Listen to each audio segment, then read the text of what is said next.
서클 렌즈라든지 한 달 이상의 장기 착용 소프트 렌즈의 경우에는 안구 표면이 생각보다 거칠고 표면에 이물질이나 세척제가 많이 묻어서 본인이 관리를 잘한다고 해도 남아있는 경우가 많기 때문에.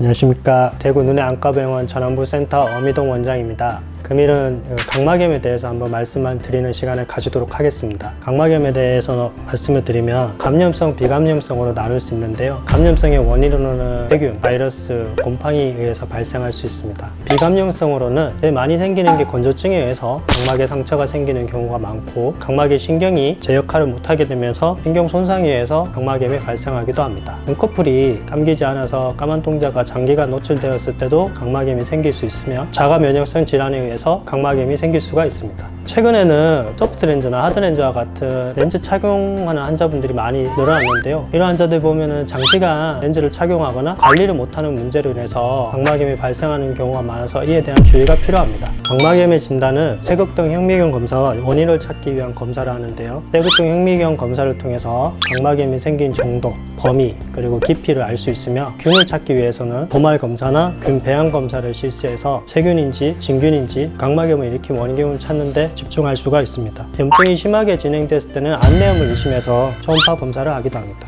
각막염의 치료로는 세균이나 곰팡이에서 생기는 감염성 각막염의 경우에는 항생제나 항진균제 안약을 점안할 수 있으며, 정맥이나 먹는 약을 통해서 균이 퍼지지 않도록 경구역 복용 치료를 하기도 합니다. 만약에 눈꺼풀이 감기지 않아서 생기는 각막염의 경우에는 원인되는 눈꺼풀이 질환이 있는지 찾아보고 그에 대해서 치료를 하고, 항생제 안약이라든지 각막의 상처를 잘 낫게 위한 안약을 점안한다든지 안연고를 점안해서 관리를 할 수 있습니다.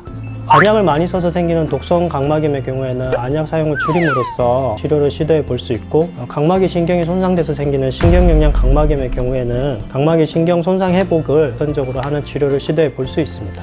각막염을 예방할 수 있는 방법으로는 눈에 먼저 손을 대지 않는 인위적인 행동을 하지 않는 게 가장 좋을 것 같고요. 두 번째는 그런 문제가 생겼을 때 바로 병원에 오셔서 진료를 받아서 적절한 치료를 받는 게 중요할 것 같고요. 세 번째는 렌즈 사용에 대해서 말들이 많은데, 렌즈는 관리도 잘 해야 되겠지만 렌즈를 착용하고 있는 도중에도 건조증이나 여러 가지 안구 표면 질환이 생길 수 있기 때문에 그런 문제가 생겼을 때 언제든지 병원에 오시는 게 제일 좋을 것 같고요. 렌즈는 장기간 교체 주기가 비교적 긴 렌즈의 사용을 하지 않으셨으면 하고 권유를 드리고 싶습니다.